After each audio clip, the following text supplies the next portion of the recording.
तो ये पहला क्वेश्चन है, ऑब्जेक्टिव है। देखो मार्क्स मैंने लिखा है, ठीक है, तो ये रैंडमली क्वेश्चंस लिए हुए हैं, तो सारा का सारा जो अपना सिलेबस है ना वो कवर करेगा।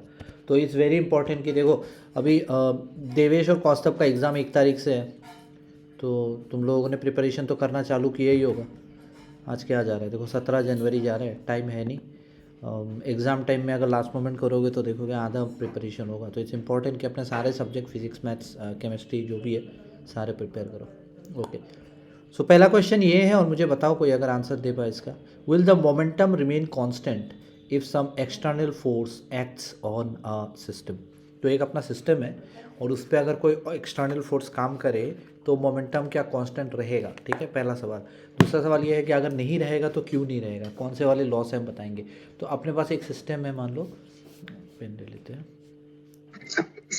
तो इस पे अगर ऐसे एक एक्सटर्नल फोर्स काम करता है तो क्या ये सिस्टम कांस्टेंट रहेगा।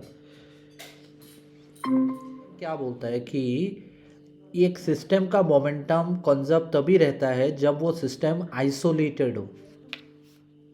Correct, it is an isolated system. अगर मैं सिंपल वर्ड्स में बोलूँ और अगर हम लोग लॉ स्टेट ना भी करें, it is an isolated system.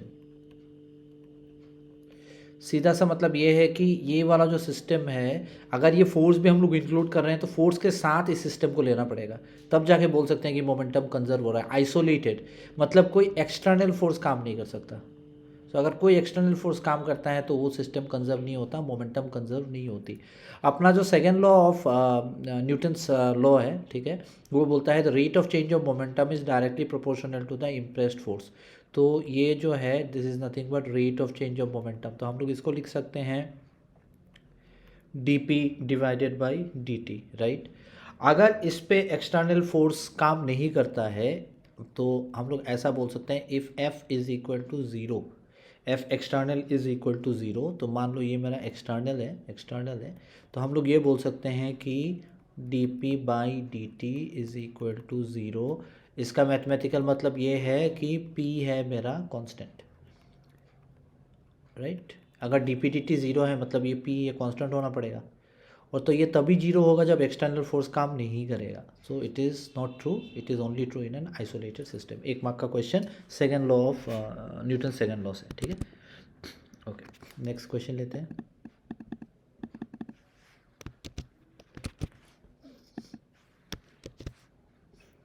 Paste कैसे होगा,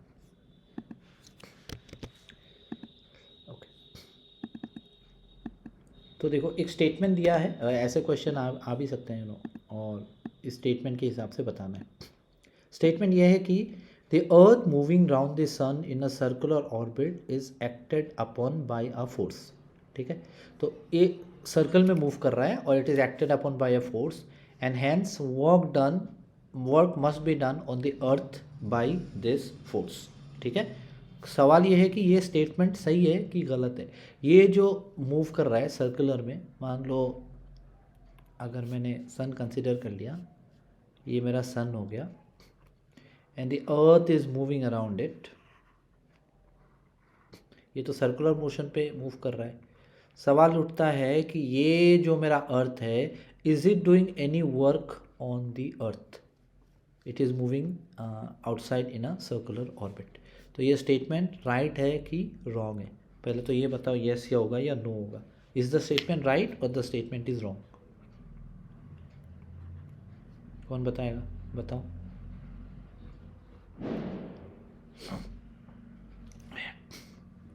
कोई आइडिया, प्रियांश, कौस्तभ, राइट है कि रॉन्ग है। ये स्टेटमेंट वैसे रॉन्ग है, ठीक है। जब भी कोई सर्कुलर मोशन होती है ना, इस पे जो फोर्स काम करता है वो है centripetal force, okay.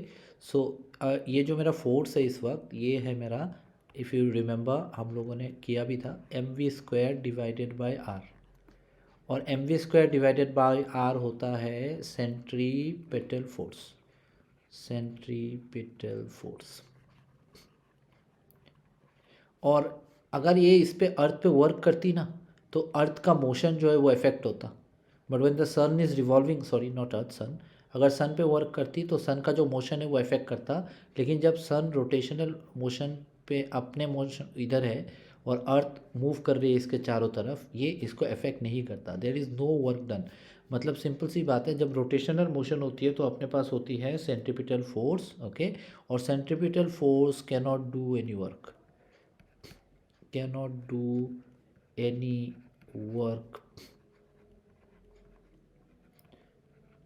On earth, on sun, sorry. तो जब भी हम लोग कोई सेंट्रीपिटल फोर्स लेते हैं, और फोर्स हमें पता है कि it's basically a vector quantity, तो अपना जो फोर्स है वो इस तरफ है, और अगर हम लोग होती है वर्क डन होती है force into displacement, dot product है, तो डॉट प्रोडक्ट मतलब it would be F d cos of theta.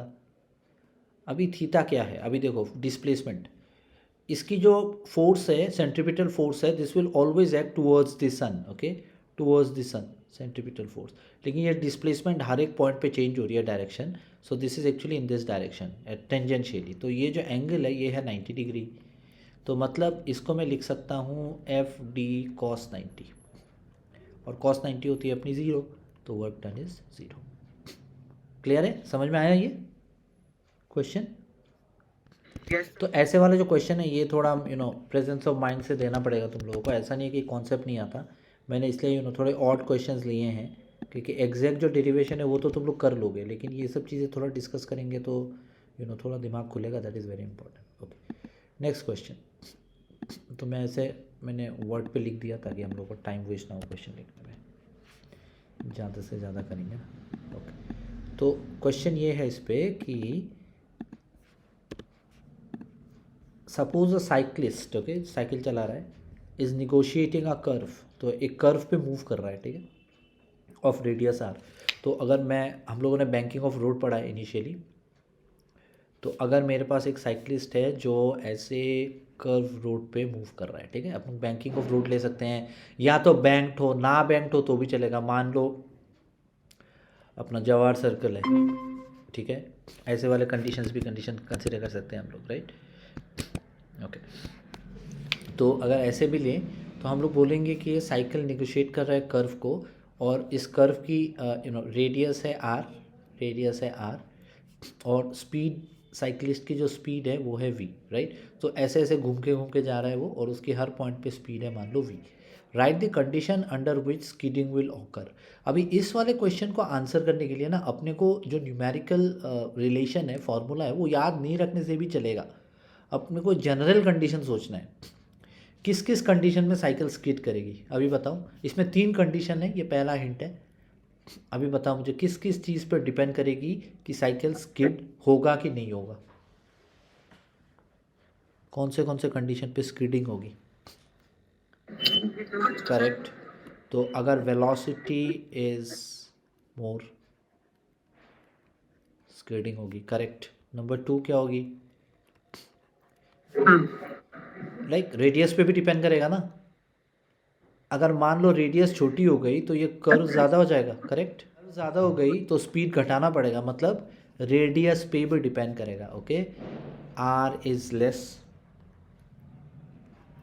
और ये वाली जो चीज़ है ना, ये हम लोग देखो, हम लोग हर कोई टू व्हीलर चलाते हैं, स्कूटी चलाते हैं, साइकिल चलाते हैं, तो हमें पता है कि अगर एकदम शार्प टर्न लेना है तो धीरे धीरे लेना है, मतलब रेडियस छोटी है उसकी, शार्प टर्न मतलब रेडियस छोटी है, लार्ज टर्न मतलब रेडियस बड़ी है, तो बड़ी वाली रेडियस को हम लोग थोड़ा भगा के भी कर सकते हैं। तो वेलोसिटी ज़्यादा हुई तो स्किड होगा, रेडियस कम हुआ तो स्किड होगा। तीसरा कंडीशन क्या है? ये थोड़ा कॉमन सेंस वाला है, इसमें फिजिक्स पढ़ने की ज़रूरत नहीं है,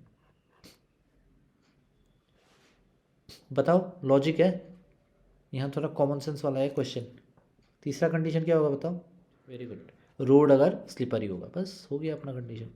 तो ऐसे वाले क्वेश्चंस आएंगे तो हम लोग ऐसे आंसर कर सकते हैं, ठीक है। तो हमेशा ऐसा मत सोचना कि हाँ मेरे को यार फॉर्मूला याद नहीं है कैसे आंसर करूँगा, हर चीज़ के लिए फॉर्मूला नहीं चाहिए, कभी कभी लॉजिक लगा के आंसर करोगे, देखोगे सही आंसर आ गया, मार्क्स भी मिल गए, दैट इज़ वेरी इंपॉर्टेंट।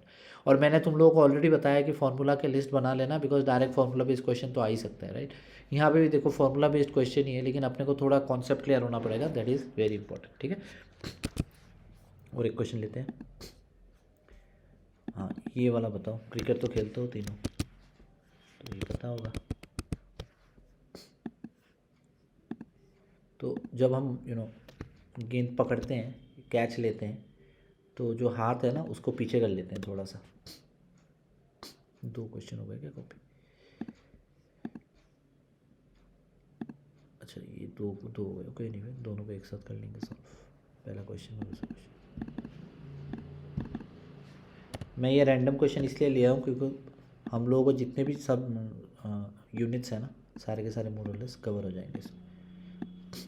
तो थोड़ा रैंडमली करेंगे तो अच्छा रहता है, प्रिपरेशन अच्छी रहती है। Okay, next question. Why does a cricket player lower his hands while catching a ball? Ball पकड़ने के लिए अपना जो क्रिकेटर है वो हाथ को लोअर क्यों करता है? That is important. समझ आया। देखो, अगर मान लो किसी ने कोई चीज़ ज़ोर से फेंक के मारी, तो वो उस चीज़ की मोमेंटम होती है। मान लो एक चीज़ को मैंने मारा फेंक के, तो उसकी जो मोमेंटम होती है वो ज़्यादा होती है। मास तो कांस्टेंट है, चलो मास का तो कुछ लेना देना है नहीं, लेकिन उसकी जो वेलोसिटी है वो मैंने एडजस्ट किया, उसको ज़ोर से मारा। तो मतलब अगर मास इंटू वेलोसिटी लो तो उसका मोमेंटम हाई है। और अगर इसको कोई दीवार रख दिया यहाँ पे, तो ये मोमेंटम जो है ना ये चेंज होके ज़ीरो हो जाती है। तो बहुत हाई मोमेंटम था, अचानक से ज़ीरो हो गई, मतलब ये ज़ोर से लगा। All of a sudden the momentum change to zero, because ये स्टॉप हो गई ना वॉल को टकरा के। तो अगर क्रिकेट में हम लोग बॉल पकड़ने जाएं और हाथ को पीछे ना ले, तो हम लोगों ने बॉल को एक मोमेंटम से जो आ रहा था उसको सडनली ज़ीरो कर दिया। सो the change in momentum is very rapid. लेकिन उसी जगह पे अगर हम लोग हाथ को थोड़ा पीछे ले जाते हैं ना, तो क्या होता है ना, मोमेंटम धीरे धीरे चेंज होती है। ठीक है, उस हिसाब से बहुत धीरे चेंज हो रही है, बिकॉज हम लोगों ने बॉल को थोड़ा टाइम दिया रुकने के लिए। So the change in momentum is less. Okay, so ये जो है ना अपना सेकेंड लॉ ऑफ मोशन पे आ जाता है। The rate of change of momentum is directly proportional to the impressed force. तो अपना जो सेकेंड लॉ है ये भी सेकेंड लॉ के बेस पे है। अगर हम लोग सेकेंड लॉ की बात करें तो the rate of change of momentum, rate of change of p is directly proportional to the force। मतलब अगर ये बहुत जल्दी से चेंज होता है ना तो फोर्स ज़्यादा लगेगी, ऑब्वियसली डायरेक्टली प्रोपोर्शनल है ना। अगर धीरे धीरे चेंज हो रही है तो फोर्स कम है। तो इसी हिसाब से हम लोग सेकेंड लॉ को इस वाले क्वेश्चन को आंसर करने के लिए लगा सकते हैं। So in simple words we can say if we are moving our hand backwards while catching the ball, the momentum changes slowly. Okay, when hand is moved backwards, hand is moved backwards,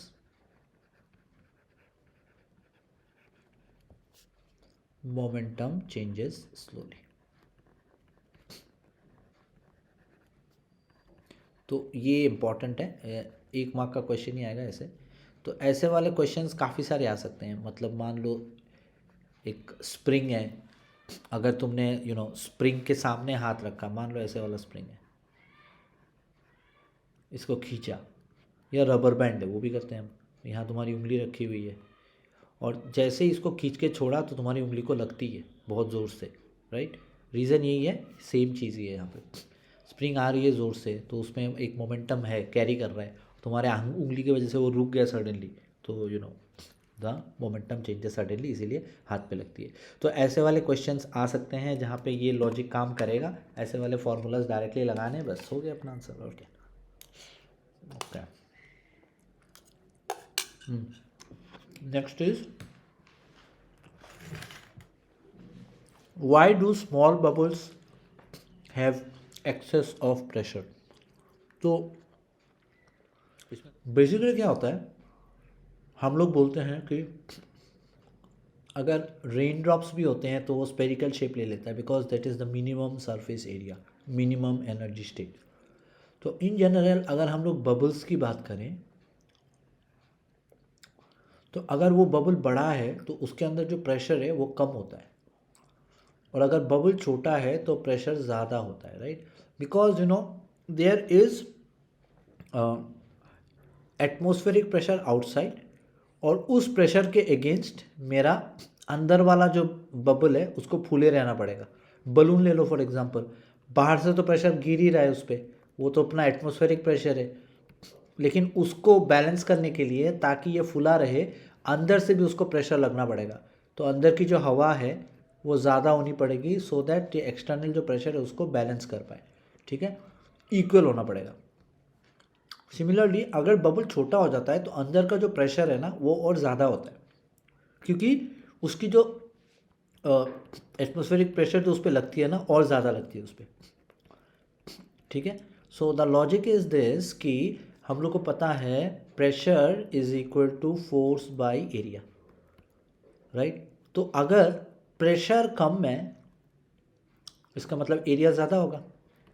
तो इस वाले की तो area ज़्यादा है क्योंकि बड़ा है, और area is equal to pi r square, area is equal to pi r square. तो इसकी वाली तो एरिया ज़्यादा है तो प्रेशर कम है, तो इसका मतलब इसके अंदर प्रेशर कम है, लेकिन इसके वाली एरिया कम है, तो here the area is less so the pressure is more. और इसी चीज़ की वजह से हम लोग बोलते हैं कि जो स्मॉल बबल्स होते हैं उनमें प्रेशर एक्सेस होता है। इसके लिए हम लोग एक फॉर्मूला लगाएंगे, ठीक है। ये I think pressure inside a bubble हम लोगों ने करा था ये चैप्टर, ठीक है। ये लास्ट वाले पार्ट से ही था अपना, excess pressure in a bubble. मैं ये लिख देता हूँ, ये हमने डिराइव किया है वैसे, तो लोग चेक करना एक बार, इन अ बबल। इसीलिए बोला ना फॉर्मूला लिस्ट बड़ा इंपॉर्टेंट है। कुछ कुछ क्वेश्चंस तो डायरेक्ट फॉर्मूला पता होने से हो जाएगा, अगर लॉजिक काम नहीं भी कर रहा है, जैसे ही देखोगे एक्सेस प्रेशर लिखा हुआ है तो सोचोगे यार कौन सा फॉर्मूला था, फॉर्मूला लिखो, देखो क्लियर हो जाएगा। Excess pressure in a bubble का जो फॉर्मूला है वो है 4 सिग्मा डिवाइडेड बाई आर, ठीक है। तो जो ये आर है वो है रेडियस, तो हम लोग देख रहे हैं जो प्रेशर है that is inversely proportional to the radius.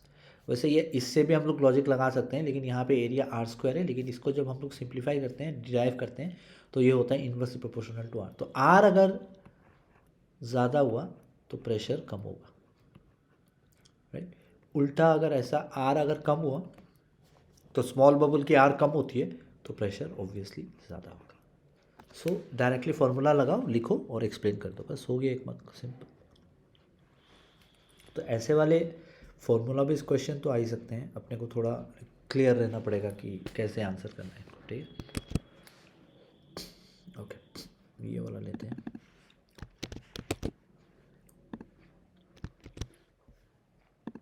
अभी जब हम लोग थर्मोडायनामिक्स पढ़ते हैं ना, काफ़ी सारे डायग्राम्स होते हैं, और डायग्राम्स का जो इंटरप्रिटेशन है वो बहुत इंपॉर्टेंट है, तो अपने को पता होना पड़ेगा, या नोटेशंस इंपॉर्टेंट है, राइट। तो ये सब थोड़ा देख लेना, अगर याद नहीं है तो रिवाइज कर लेना, इंपॉर्टेंट है। मैं वैसे एक ब्रीफ ओवरव्यू दे रहा हूँ यहाँ पे, तो यहाँ पे इसको कैसे कॉपी करेंगे, एक सेकेंड।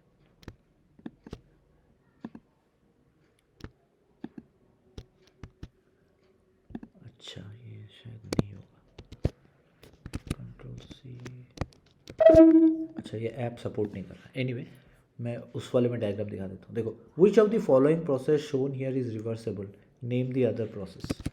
अभी इस पर 2 प्रोसेस लिखा हुआ है, राइट। इसको अगर देखोगे ध्यान से, इस पर 2 है, राइट। इसको ध्यान से देखना डायग्राम को। अभी मुझे बताओ इन दोनों प्रोसेस में कौन सा रिवर्सेबल है, और अगर एक रिवर्सेबल है तो दूसरे को हम क्या बोलेंगे, दूसरे का नाम क्या है। करेक्ट, बोथ डायरेक्शन है ऑब्वियसली। तो इस पे क्या हो रहा है ना, ए टू बी जा रहा है और बी टू ए वापस आ रहा है, क्योंकि एरो देखो, ये एरो बड़ा इंपॉर्टेंट है। ए टू बी जा रहा है तो इस तरफ एरो दिया हुआ है, बी टू ए जा रहा है तो इस तरफ एरो दिया हुआ है। अगर एक ही तरफ एरो दिया होता तो वो रिवर्सिबल प्रोसेस नहीं होता। सेकंड वाला नहीं, सेकंड वाला रिवर्सिबल नहीं है, सेकंड वाला है साइक्लिक प्रोसेस। देखो गोल घूम के आ रहा है, सेम कंडीशन के थ्रू पास नहीं हो रहा, प्रेशर और वॉल्यूम उसकी हर पॉइंट पे चेंज हो रही है, सही है। yes, sir. लेकिन ये सेम पाथ फॉलो नहीं कर रहा, लेकिन घूम के वापस आ रहा है। ऐसे गया, घूम के वापस आया, तो इसको हम लोग रिवर्सिबल नहीं बोलेंगे, इसको हम लोग बोलेंगे साइक्लिक प्रोसेस, ठीक है। तो ये वाला साइक्लिक है, तो हम लोग जो कार्नोट साइकिल पढ़े हैं ना वो साइक्लिक प्रोसेस होता है। It is a reversible cyclic process we can say, but in this context यहाँ वाले पे हम लोग इसको 100% रिवर्सिबल बोल सकते हैं, ठीक है। ये क्वेश्चन में थोड़ा गड़बड़ है क्योंकि मैंने जब इसको लिया तो मुझे लगा कि दोनों ही रिवर्सिबल होने चाहिए। ये एक्चुअली साइक्लिक और रिवर्सिबल दोनों है, ये सिर्फ रिवर्सिबल है। क्वेश्चन यहाँ है which of the following process shown here is reversible, मतलब खाली रिवर्सिबल कौन सा है। तो रिवर्सिबल दोनों ही है, लेकिन खाली रिवर्सिबल ये है, ये साइक्लिक नहीं है। साइक्लिक में क्या होता है, डिफरेंट कंडीशन क्रॉस करके वापस उसी पे आता है, ए से बी गया वापस बी से ए आया, ठीक है। तो कार्नोट साइकिल जो है वो अपना है साइक्लिक प्रोसेस और रिवर्सिबल प्रोसेस दोनों। सो दिस इज इंपॉर्टेंट, ठीक है। ओके, नेक्स्ट क्वेश्चन लेते हैं।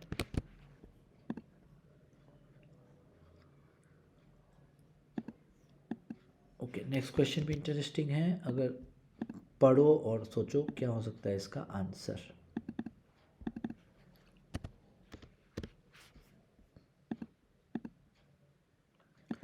Can a simple pendulum experiment be conducted inside a satellite, ठीक है। तो इससे पहले तो अपने को याद रखना पड़ेगा कि यार सिंपल पेंडुलम वाला एक्सपेरिमेंट होता क्या है, right. So that is important,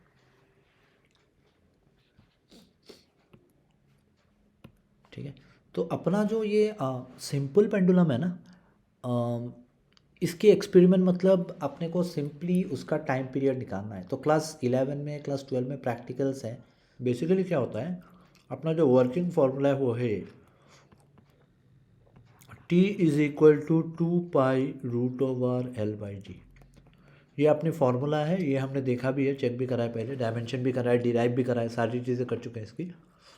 तो ये जो अपना फॉर्मूला है, इसी से हम लोग एक्सेलरेशन ड्यू टू ग्रेविटी निकाल सकते हैं। तो हम क्या करते हैं, पहले दोनों साइड को स्क्वायर कर दिया तो ये हो गया मेरा t² इज इक्वल टू 2π को स्क्वायर किया तो ये हो गया 4π², रूट को स्क्वायर करा तो ये हो गया L/g।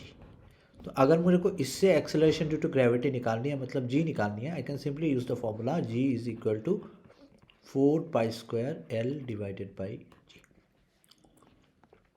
तो ये जो L है वो है length of the pendulum, okay, और वो गिवन होता है, ठीक है, वो गिवन है, तो वो ऑलरेडी हमें पता है। तो बेसिकली क्या होता है, अपने पास अगर एक पेंडुलम है, मान लो मैंने एक सीलिंग में हुक लगा दिया और मैंने वहाँ से एक रस्सी लटका दी और रस्सी लटका के उसके आगे एक मैंने बॉब लगा दिया, ठीक है। अभी यहाँ से इसके सेंटर तक उसकी लेंथ होती है और ये फिक्स है। तो ये अपने को एक्सपेरिमेंट नहीं करनी है, इसको जस्ट एक मेजर कर लो स्केल से और इसकी अपनी लेंथ मिल गई। मतलब मैं जब एक्सपेरिमेंट करूँगा तो एक्सपेरिमेंट से, सॉरी ये जी नहीं है ऑब्वियसली, दिस इज t²। तो एक्सपेरिमेंट से मैं क्या निकालूंगा, t² निकालेंगे फ्रॉम एक्सपेरिमेंट। कैसे, इसी के लिए हम लोग टेबल बनाएंगे, राइट। सो ये मैं एक्चुअली क्वेश्चन से थोड़ा डाइवर्ट हो रहा हूँ, but the thing is this is important, इसीलिए मैं बता रहा हूँ क्योंकि एक्सपेरिमेंट बोला है ना। तो एक बार कर लेते हैं रिवाइज क्या है। तो कैलकुलेट टी, अपने को टी निकालनी है। अभी एक्सपेरिमेंट अगर होता है तो वाइवा क्वेश्चन पूछते हैं, तो वाइवा में ये सब सवाल बहुत इंपॉर्टेंट है। टी मतलब टाइम पीरियड, राइट, और टाइम पीरियड मतलब time for one oscillation, time for one oscillation. अभी तुम बोलोगे अरे ये तो इजी है, मैं एक बार पेंडुलम को लूँगा, उसको यहाँ लूँगा, उसके बाद उसको छोड़ दूँगा, फिर वो पेंडुलम जाएगी यहाँ पे वापस आएगी। The time in which reaches this point इस टाइम पीरियड, एक ऑसिलेशन, यहाँ से यहाँ वापस आ गया, हो गया एक ऑसिलेशन, टाइम मेजर कर लेंगे। ट्रू, बिल्कुल सही कर सकते हैं, बट उसके लिए अपने को बहुत हाई एक्यूरेसी चाहिए। हाई एक्यूरेसी का मतलब कि एग्जैक्ट टाइम मेजर करना पड़ेगा, वो थोड़ा डिफिकल्ट है बिकॉज जल्दी जल्दी आएगा तो अपने को उसी टाइम पर क्लॉक स्टॉप करना पड़ेगा। हम लोग एवरेज नहीं कर रहे, तो हम लोग क्या करते हैं, हम लोग एक ऑसिलेशन के लिए नहीं लेते हैं, हम लोग 10 ऑसिलेशन के लिए लेते हैं या 20 ऑसिलेशन के लिए लेते हैं। तो हम लोग ऐसा टेबल बना सकते हैं। फॉर एग्जांपल अपना जो टेबल होगा वो होगा पहले नंबर ऑफ ऑसिलेशन, ठीक है, और इस पर हम लोग पहले मान लो 10 ऑसिलेशन एक बार करा, फिर से करा 10 ऑसिलेशन, फिर से करा 10 ऑसिलेशन, या 20 भी कर सकते हैं। जितना ज़्यादा करेंगे उतनी एक्यूरेसी बढ़ेगी और उसके लिए टाइम कितना लगा। तो अभी 10 ऑसिलेशन के लिए टाइम मेजर करेंगे तो जो एरर है वो कम हो जाएगी। एक ऑसिलेशन के लिए एरर हो सकता है, 2 के लिए हो सकता है, 10 के लिए कम हो जाएगी।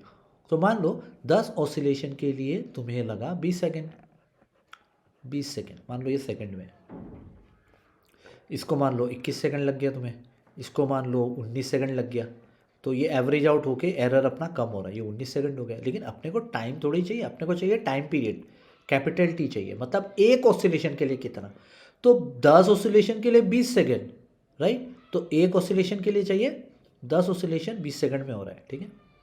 तो for one oscillation it would be nothing but 20 divided by 10, तो एक ऑसिलेशन के लिए 2 सेकंड, राइट। तो ये हो गई अपनी टाइम पीरियड, राइट। तो एक ऑसिलेशन के लिए 2 सेकंड, तो 10 ऑसिलेशन के लिए 20 सेकंड, सिंपल। तो इस वाले को लेंगे तो 21/10 होगा, 21 डिवाइडेड बाई 10 होगा, तो ये आ जाएगी मेरी 2.1 सेकेंड। ये मैं बता दे रहा हूँ, एक्सपेरिमेंट करना यही है एक्चुअली, और कुछ नहीं। ये होगी 19 डिवाइडेड बाई 10, तो इसको लेंगे हम लोग 1.9। अभी हम क्या कर सकते हैं, दो चीज़ें, या तो ये टी वैल्यू यहाँ ले ले और जी का कैलकुलेशन कर ले, या फिर इन तीनों का पहले एवरेज ले ले, तो 2.1 और 1.9 का एवरेज, तो इन तीनों का एवरेज कितना आएगा, कोई बताएगा इसका एवरेज कितना आएगा। 2.1 प्लस 1.9 करने की भी ज़रूरत नहीं है, क्यों बोलो, एवरेज मतलब बीच वाला वैल्यू 3 है, सो डिवाइड बाई 3, तो ये दोनों के बीच का वैल्यू तो 2 ही है ना, तो इसका आंसर 2 आना चाहिए। चेक कर लो, 2.1 और 1.9 होता है 4 होता है, 4 प्लस 2 6 होता है, 6 डिवाइडेड बाई 3 2 होता है, तो 2 सेकेंड्स।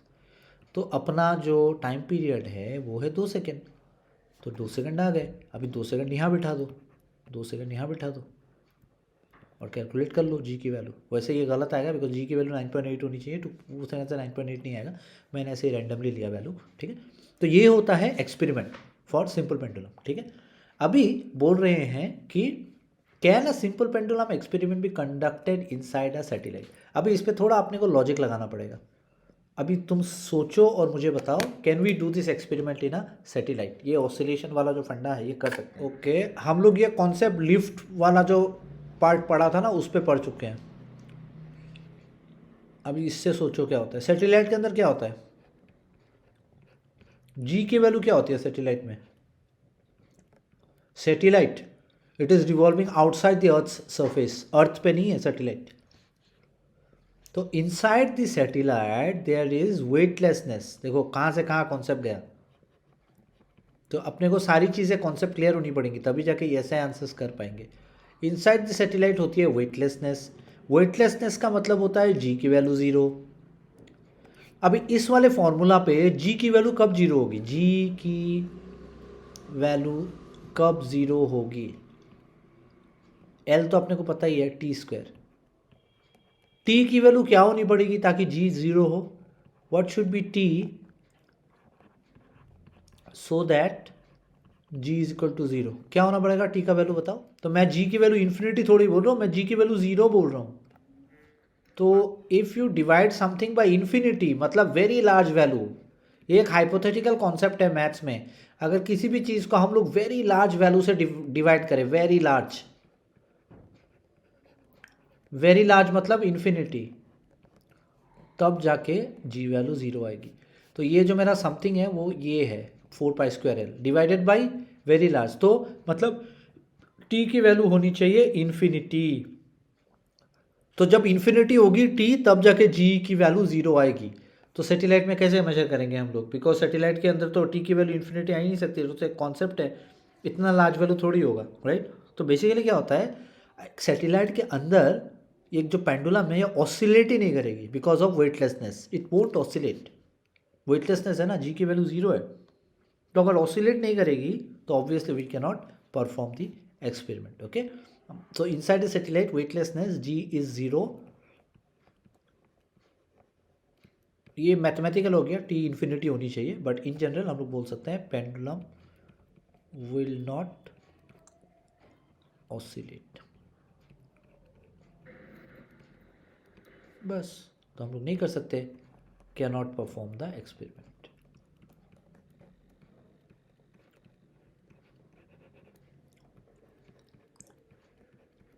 तो ये चीज़ बताने के चक्कर में मैंने एक्सपेरिमेंट भी बता दिया, तो आई होप ये थोड़ा रिवाइज हो गया होगा, इम्पोर्टेंट, ओके। ये वाला बताओ, ये वाला उसमें नहीं कर सकते, इसी में करते हैं, डायग्राम है ना।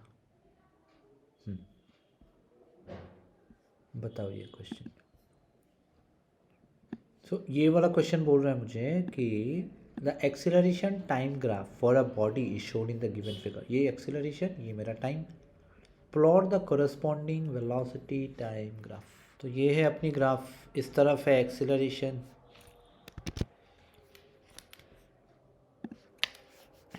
इस तरफ है एक्सेलरेशन, इस तरफ है time.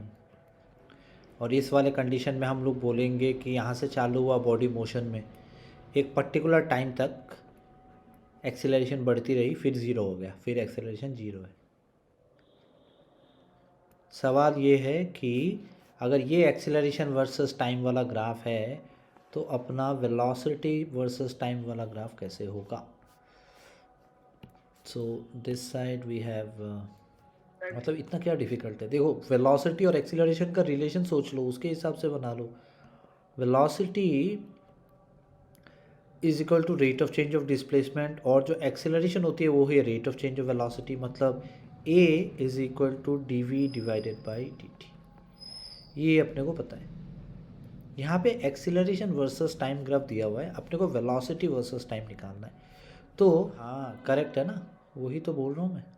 So if you consider this d v can write it down as a d T,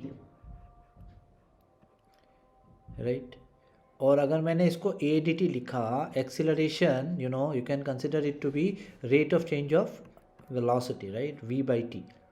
तो ये जो इंटीग्रेशन होगा, ये अगर टोटल वेलोसिटी मैं निकालूंगा एक्सीलरेशन का, तो इन्वर्सली प्रोपोर्शनल टू टी है ना। So you can consider it to be that relation, right. तो अपने को पैराबोला वाला रिलेशन मिल जाएगा यहाँ पे। So that is important. So अगर हम लोगों ने एक्सीलरेशन लिया, velocity is equal to, so acceleration अगर प्रोपोर्शनल टू टाइम है तो velocity would be proportional to t square. Correct है। क्यों? Because acceleration is d v divided by d t is proportional to T.